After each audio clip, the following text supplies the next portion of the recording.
let's go for a walk. And by walk, I mean a path in a graph or a sequence of positions or moves in the integers. So we're going to start with a point, and we're going to label it 1. And we're going to count the number of walks it takes to get to each point. So we're at a position, and if we're in the integers, we can either go 1 to the left or 1 to the right. So there's one way to get to the left, there's one way to get to the right. And we put a 0 there because you can't get to the same point by going left or right. Now we're here, you've taken one step, and we can go to the left. There's one way to do that. We can go to the right. We can go to the left from here, and these two are actually at the same point. So there's 2 different walks that get you from here to here after 2 moves. Then there's one way to get here. I'm gonna put zeros in here. And let's do this again. 1, there's no way to get there. There's one way to get there from here, and there's one way to get there from there. But since there's 2 ways to get here, there's 3 different walks to get here. You can go left, left, right. You can go left, right, left. Or you can go right, left, left. Any of those will get you to here. And we see it's the same on the other side, and then 1. And you can probably see this pattern of counting the number of walks you can get from point A to point B. It turns out that this is just Pascal's triangle with a bunch of zeros for all the places that you can't be. And it should make sense because Pascal's triangle is generated by taking 2 adjacent numbers and adding them to get the one that's below them. And that's exactly how we count the walks. If you can get to the left one way and to the right one way, then you can get to the middle by adding both of those. Alrighty, so it's a little warm up. Now let's look at something else. Let's look at what happens if we extend ourselves to 2 dimensions. So we can start here in the middle with 1. Actually, kind of move it over because we need more space. So we'll have a 1 here. Then if we go to the left or to the right or up or down, we can get to each of those places in exactly 1 way. Then after 2 moves, we can get back to the middle 4 different ways. 1 plus 1 plus 1 plus 1. You can get here 1, 1, whoops. This should be further out. 1, 1, 1, 1. And these 2 are all, or these are all 2. 2, 2. Very good. And now we're gonna go another step. 1, 3, 3, 1, 3, 3, 1, 3, 1, 3, 3, 9, 9, 9, 9. Alrighty, so since you can go here 4 ways, here 2 ways, here 2 ways, and here 1 way after 2 moves, then all of them can get to this point, so you add them all up and you get 9. And we're gonna do this again. 1, 4, 6, 4, 1, 4, 6, 4, 1, 4, 6, 4, 1. You might see a pattern, but maybe not the whole thing. This might take you a little bit to work out, and I highly suggest you pause and try and figure out what the general pattern is to get any of these numbers before I reveal it. And the easiest way to construct this is to take each of the numbers and add it to the position orthogonally adjacent to it, and that's identical to counting the number of walks. Alrighty, so we have this little square here, it's tilted sideways, and the first thing that might stick out is we have the Pascal triangle rows. We have 1, 1, 1, 1, 2, 1, 1, 1, 1, 1, 2, 1, 1, 3, 3, 1, 1, 4, 6, 4, 1. And we'll keep getting those because each of the exterior diagonals are created in the exact same way that Pascal's triangles created. You add the adjacent ones together and you get the next row. However, these interior values might be a little bit strange as to how you get them. You might notice that this is a square and this is a square and this is a square, and perhaps all of the ones inside by 1 are squares. In fact, that is the case, but that's not the entire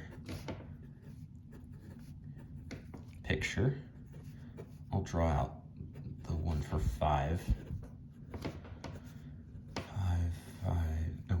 10, 10, 5, 1, 25, 50, 50, 25, 50, 25, 50, 50, 25, 25, 50, 50, and then these are all 100.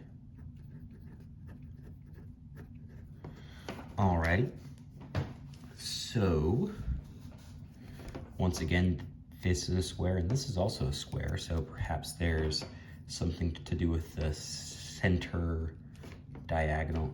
This should be a 36, that's my bad. 36, okay. So you might notice that all of these are square numbers, but what else? So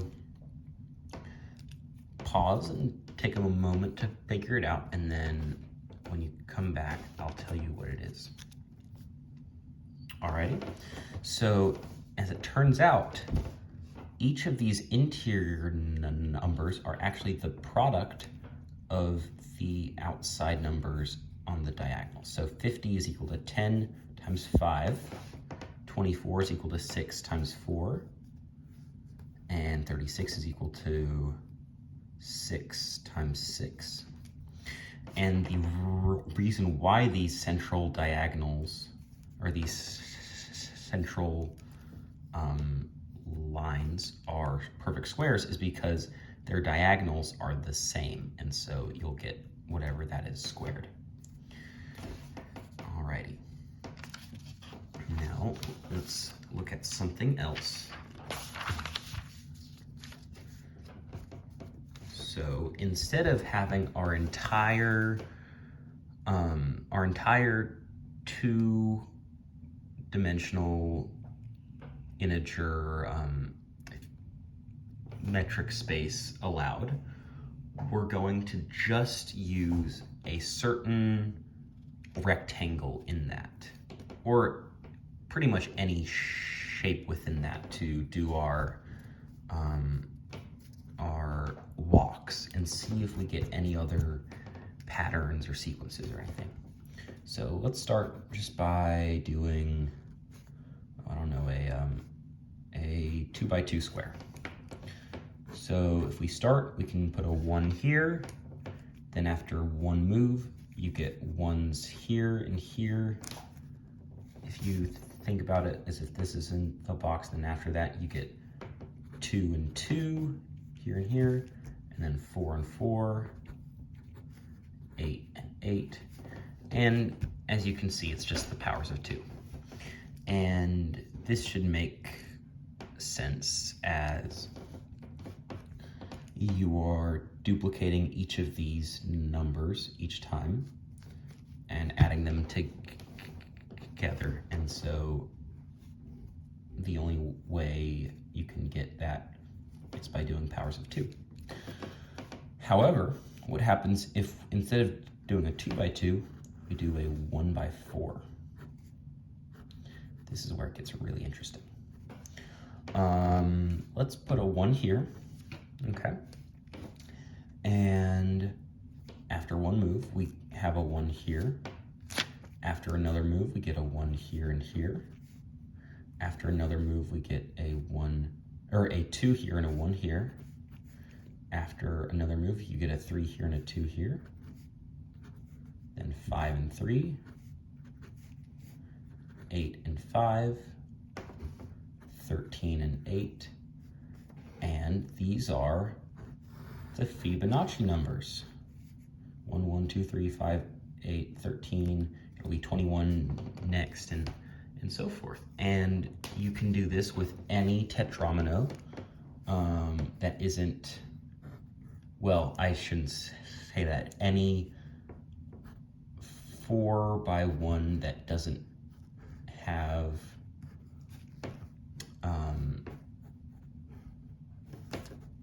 any squares touching more than 2 sides. So, for instance, this works, as long as you don't have any loops or anything that looks like this. You'll get a pattern.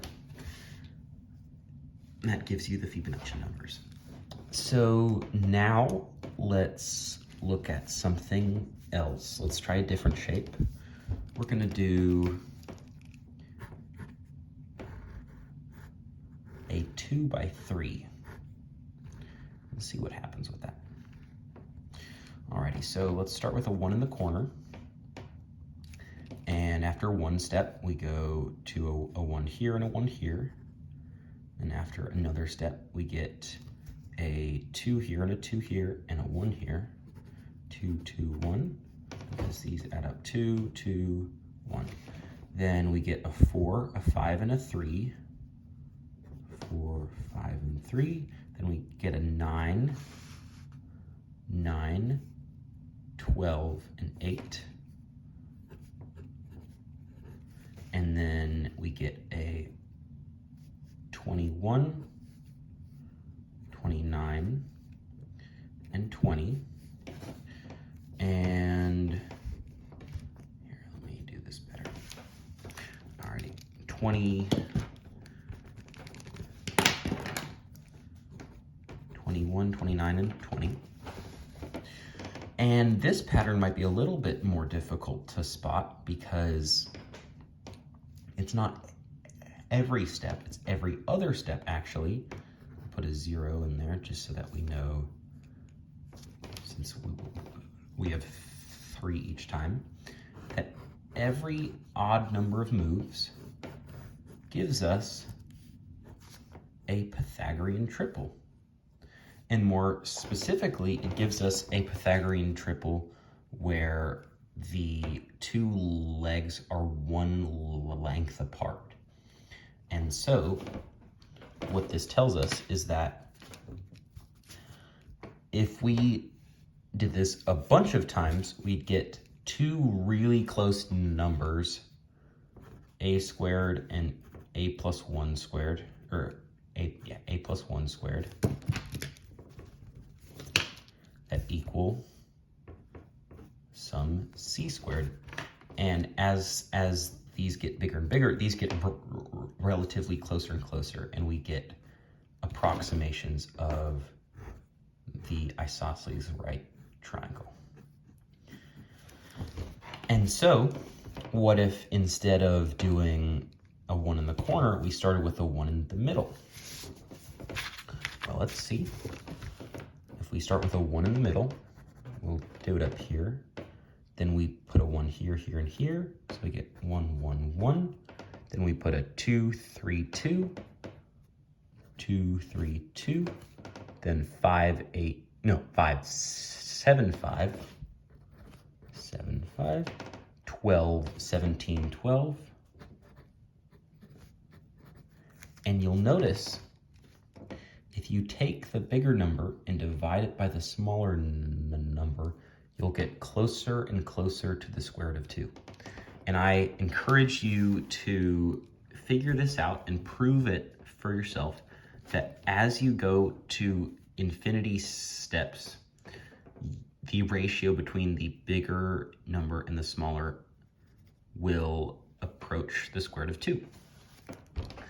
And if you get stuck, I'll give you a hint.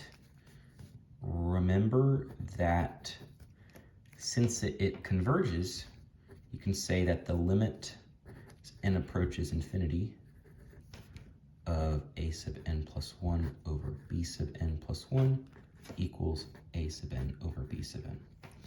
And you can use this if you get stuck.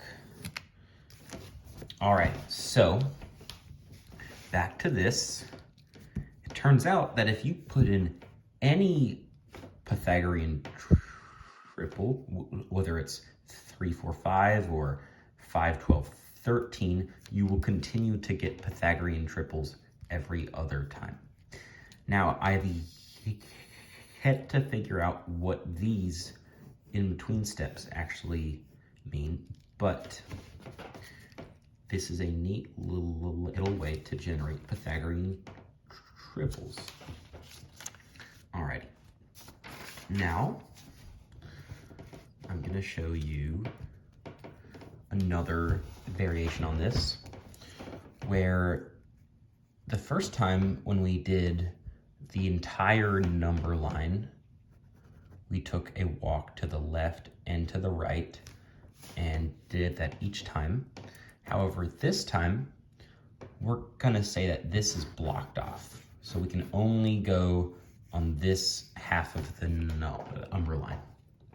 Okay, so we start with a 1, then we go 1 more, that's a 1, and then we go 1 on each side, so that's a 1 and a 1, then we get 2, 1, then 2, 3, 1, 5, 4, 1, then we get 5, 9, 5, 1, 14, 14, 6, 1, 14, 28, 27, 1, and then we'll do just one more, 42, 48, 27, 8, 1. And these numbers are the Catalan numbers, as it turns out. If you turn it just like this, so 1 and then 1, 1, and then 2, 2, 1. I believe it's like that. Either that or it's, yes, yeah, it's if you turn it on its side. So now I'll show you one more thing before I let you go. And I highly encourage that you create your own shapes and own move set, whatever things, and figure out what sequences come out of that. And that is, you start with a 1, and just like when we had the entire 2x2 grid, we just have this quadrant. So we get 1, then we get 1, 1, and then we get 2, 2, 1, 1, and then 5, 5, 3, 3, 1, 1. Oops. 5, 5, 3, 3, 1, 1, and then let's go in here. 10, 16, 6, and then we have 9, 9, and this is 4, that's right. These are, once again, Pascal's triangles rows show up once more, and believe if I read OEIS correctly, these are the product of consecutive Catalan numbers. I believe that's what it was. And so some things that I leave to you as a question is, when we got a way to approximate the square root of 2 with 17 over 12, and then what comes after that? 24 and 17 is 41 over 29. Yeah. And so forth. Can you get any square root out of this box technique where you create a shape? It could be crazy, it could be some snaking thing like that, and then if you did it, you could do that walk formula thing and get your square root of 3 by taking a ratio, or if instead of going orthogonally adjacent, you went a knight's move away or created your own piece and did that, or what if you could stay in the same place? What happens then? I highly encourage you to try out all of those things and check the numbers that you get in the OEIS, because this is how I found out about a lot of different kinds of numbers that I hadn't heard of before. So thank you for watching. Bye-bye.